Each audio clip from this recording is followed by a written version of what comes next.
The Children of Woodharrow Park, written by Certain Shadows. My life had been recently plagued by a persistent bout of rotten luck. I had been terminated from my last job. The weeks spent unemployed were slipping into months despite the stacks of applications I had filled out. Every credit card I had possessed had been maxed out to its limits. Bitterness and self-loathing had poisoned every fiber of my being and left me with this inescapable melancholy that I was starting to believe was just incurable. My latest humiliation had been to dig through my wallet for spare change as a cashier fixed me with this plastered-on smile and an impatient line grew behind me, only to find out that I still didn't have enough money to purchase this meager amount of groceries. I had headed out to Woodharrow Park afterward, a local, secluded, sleepy stretch of land, just to clear my head. The park was empty when I arrived, leaving me free to wander the paths alone and aimlessly. Hunger gnawed at me like a familiar enemy I could never quite shake. In a final indignity, a previously sunny day had begun to pour rain. I, of course, was not carrying an umbrella. I was so absorbed in my own misery that I barely felt the gentle tug on my jacket sleeve. Looking back, I really wished I had kept walking along the path without glancing down. I wished I had ignored that soft, silent plea for my attention. I wished that I hadn't made the horrible mistake in believing that a hand with a touch so timid and helpless was incapable of holding the power to be terrifying. But instead, I foolishly stopped in my tracks, and ever since that fateful decision, I have not had a single moment of peace. I looked down to see two children standing at my side and immediately felt this jolt of unpleasant surprise. Both stood no higher than my waist, one slightly taller than the other, and both were clad in black raincoats that looked more suited to a sepia-toned photograph than a modern-day child. They wore matching wide-brim hats that drooped atop their small heads and obscured most of their faces. Though I could vaguely discern that the taller one was a boy and the shorter a girl, I wasn't able to see any features above the pallid flesh of their swollen cheeks. Their lips were so colorless it appeared as if they had little more than a thin sliver of a mouth. The children's bodies were round without any of that tubric softness associated with youth. Rather, they looked unnaturally bulbous, bloated to the point of almost grotesqueness. Unbrushed tufts of stringy blonde hair jutted from beneath their hats like tangled straw, dry as a brittle bone, seemingly untouched by so much as a drop of rain. "Hello," I said, forcing myself to sound a little bit upbeat. They stared at me in silence. The girl continued to cling onto my sleeve. "Are you okay?" I asked. By now I was drenched and eager to head back to my car. "Do you guys need some help?" The pair remained mute. I stood there, awkwardly, unsure of what to do, when the girl suddenly began to grip my arm with a startling strength that made me worried she would pull me to the ground.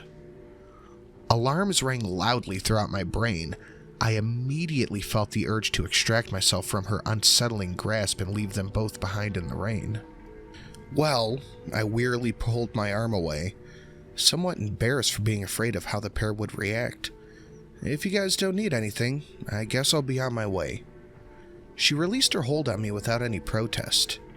Neither said a word as I walked away. When I turned around for a final look of parting, I saw that they were still just staring at me. Though I couldn't really see their eyes, I felt their gaze follow me in an intensity that disturbed me no matter how much distance I put between us. I didn't look back again. I picked up my pace and dug my keys out of my pocket. The rain fell as cold as ever. I unlocked my car thinking that I still had a can of chicken noodle soup in my sparse pantry, when I noticed that the girl had left a little bit of a stain on my sleeve. Dark as ink and shaped with her tiny fingers. I wiped it with my thumb, but the mark didn't budge. I sighed and I looked up, only to nearly stumble backwards in shock when I saw the backseat door was open and the girl was sitting inside of my car. She had removed her hat and was holding it in her hands, both of which were clean despite the marks she left on my jacket. With her head bowed, her knotted hair concealing her face, it was like a curtain. "Hey!" I tried to keep my tone of voice from betraying how unnerved I was, and I failed spectacularly. "What are you doing in here?" She sat wordlessly just as before, tightly squeezing and twisting the brim of her hat with such violence I was certain she was going to rip it apart. I swallowed my unease. "Look," I said calmly as I could manage, "if there's something wrong, I can't help you if you don't tell me what it is." I reached into my pocket and pulled out my phone. "Maybe it's better if I call the police and you can tell them." My voice trailed off as I watched my phone screen flicker on and off before collapsing into a scramble of pixels and shutting down entirely. I stared agape at the reflection on the black screen as this terrible feeling of dread began to wash over me. When I looked back up, the girl was gone, and the hat rested in her place. The hat appeared soaked, every bit as saturated with rain as my clothes were. But unlike the jacket and jeans that clung to my skin and chilled me to the bone, the hat didn't feel wet when I picked it up.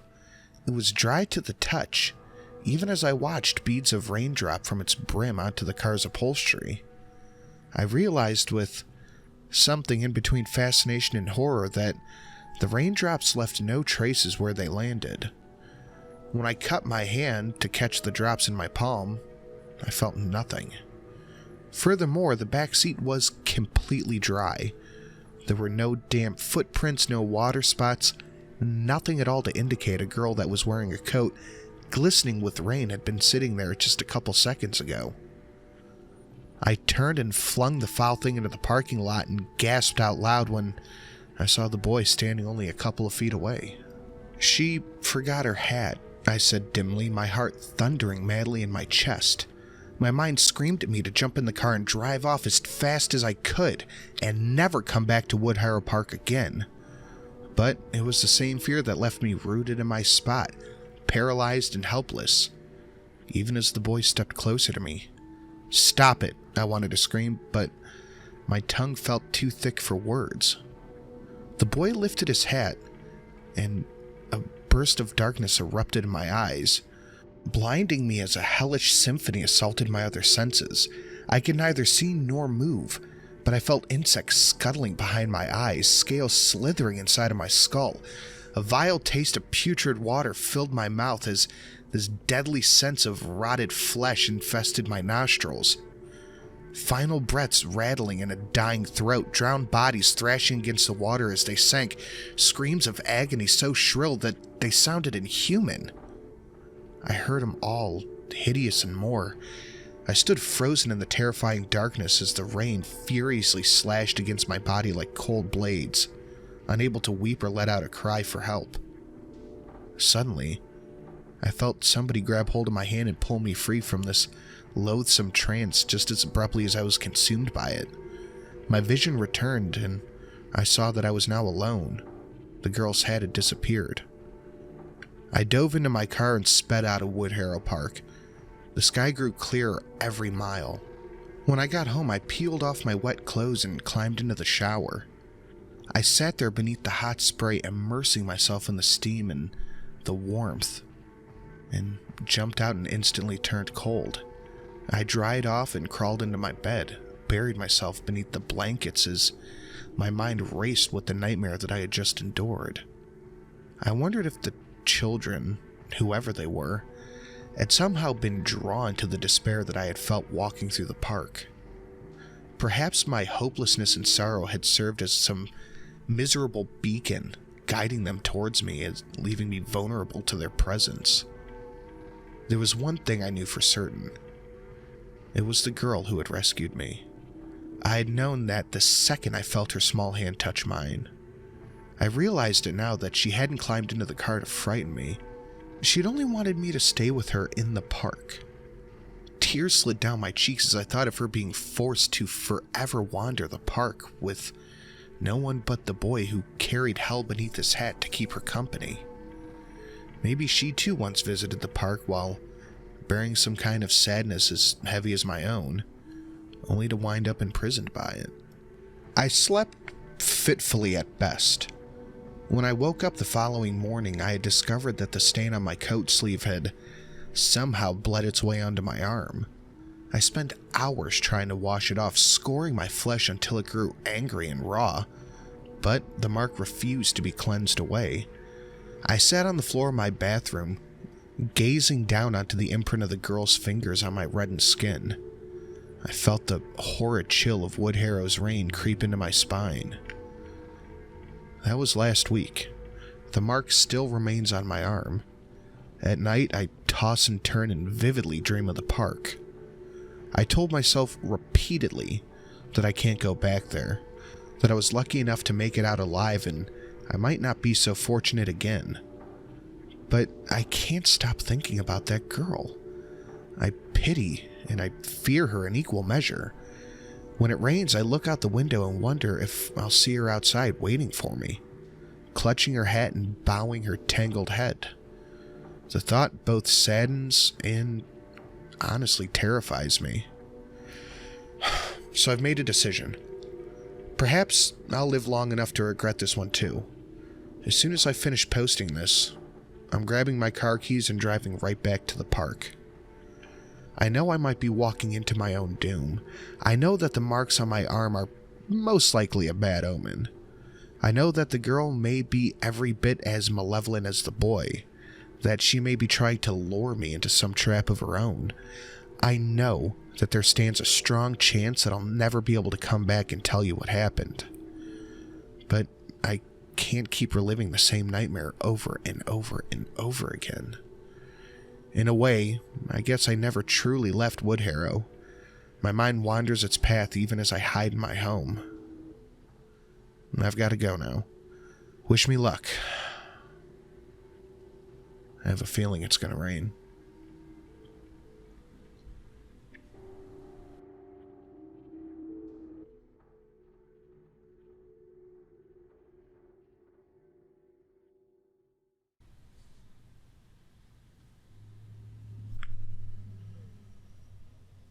Guys, I hope you enjoyed this, and I hope you enjoy the new upload schedule I'm going to try to keep to. I'll do 1 week this, 1 week... what the hell is it called? Speakeasy, reverse, and every other week there'll be one here, one on the Speakeasy channel. I'm really going to try to stick to that as much as possible. Now that I'm back in a set schedule, I'm going to try to keep putting out the regular content.